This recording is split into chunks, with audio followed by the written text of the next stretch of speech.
Bom dia, turma 2001, tudo bem? Nosso tema da aula de filosofia do dia 10 de junho de 2020 é racismo. O Brasil, como se sabe, é um país com uma grande diversidade étnica, ou seja, apresenta uma elevada variedade de raças e etnias.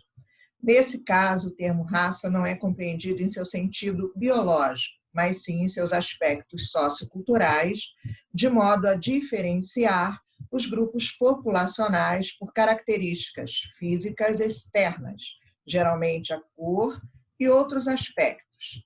Já o termo etnia costuma definir as populações com base também em suas diferenciações culturais e linguísticas, envolvendo também tradições, religiões e outros elementos. Há, dessa forma, uma incontável variedade de tipos que definem a composição étnica do Brasil. Por exemplo, só de indígenas, segundo o IBGE, o Brasil possui cerca de 305 etnias, que pronunciam mais de 270 idiomas. A gente também pode inserir aí e acrescentar o número de ramificações formadas a partir da entrada do europeu, do africano, do asiático e de tantos outros que descenderam dos povos que migraram para o nosso país durante o seu período histórico do descobrimento até os dias de hoje. De modo geral, podemos dizer que a composição étnica brasileira é basicamente oriunda de três grandes e principais grupos étnicos: os indígenas, os africanos e os europeus. Dentro dessa proposta, a gente vai começar a falar sobre o racismo domesticado. O que é um racismo domesticado? É aquele em que eu olho para o outro, eu vejo nele a doméstica porque é empregada, eu vejo nele o construtor civil, operário, né, do canteiro de obras, porque ele é nordestino. Então, é um racismo domesticado. A gente foi aprendendo culturalmente a usar esses termos e inseri-los no nosso dia a dia.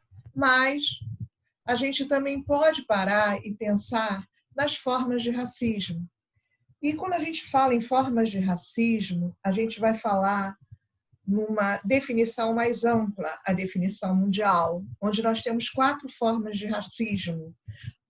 O racismo que a gente chama de xenofobia, que é aquele medo do estrangeiro, então a gente fica com medo do estrangeiro, medo das coisas estrangeiras e começa a atacá-los dentro do país. A gente viu muito essa xenofobia em países europeus contra as minorias.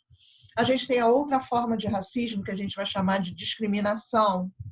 Ela distingue, ela diferencia, ela leva a especificar de uma maneira bastante clara que uma comunidade ela é inferior a outra, sobretudo por motivos religiosos ou raciais.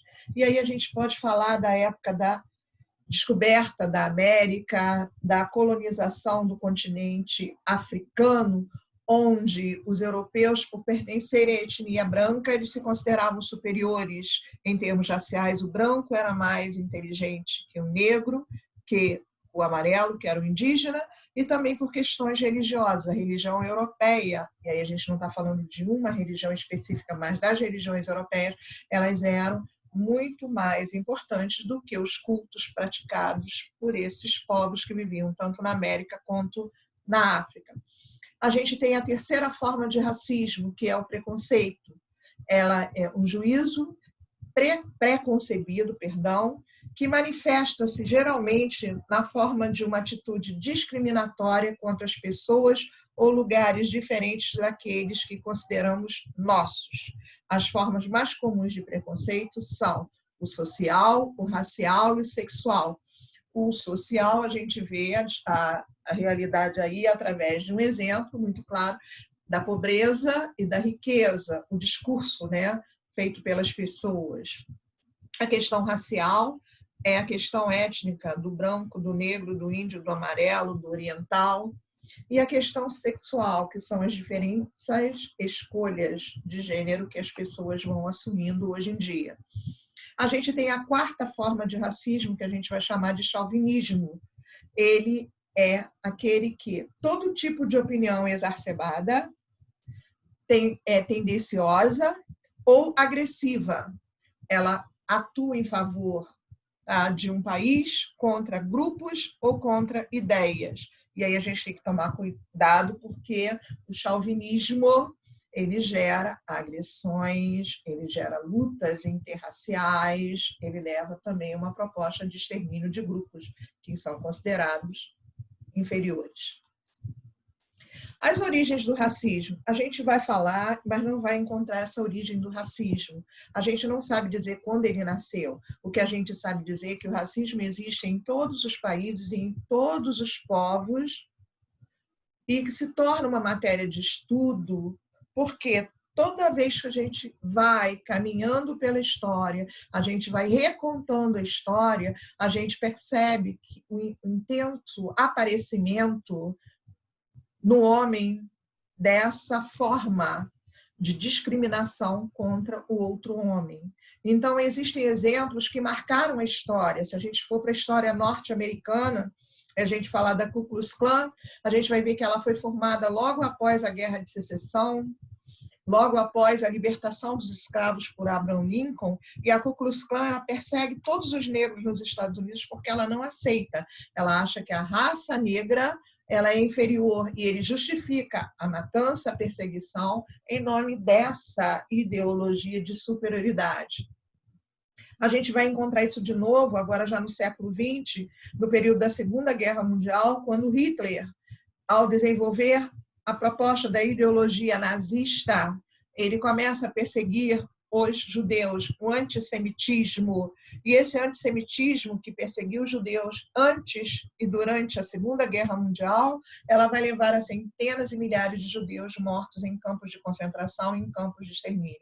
Então, o racismo é o quê, concretamente? O racismo é a tendência do pensamento ou do modo de pensar em que se dá grande importância à noção da existência de raças humanas distintas e superiores umas às outras, onde existe a convicção de que alguns indivíduos e sua relação entre características físicas hereditárias e determinados traços de caráter e inteligência ou manifestações culturais são superiores a outros.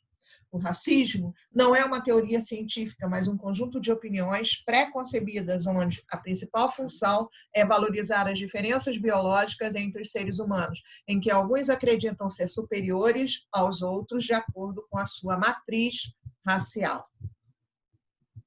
Preconceito e estereotipo.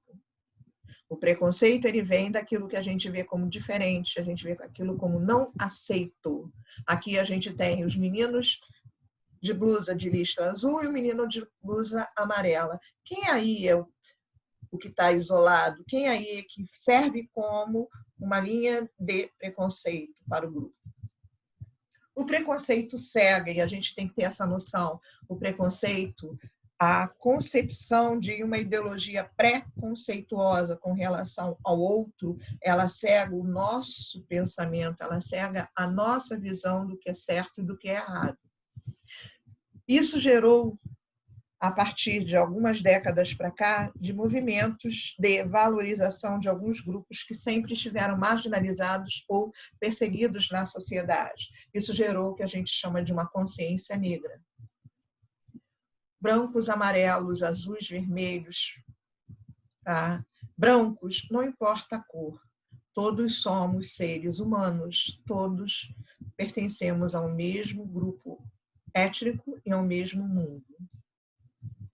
Eu trouxe essa proposta para vocês. Eu preciso que vocês me respondam e me enviem na nossa próxima aula lá no Classroom.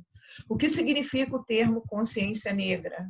Onde ele aparece concretamente na sociedade de hoje? Vamos pesquisar um pouquinho, vamos colocar lá no nosso chat, tá? Essas respostas. Fiquem com Deus, uma boa semana, até a nossa próxima aula. Tchau para vocês.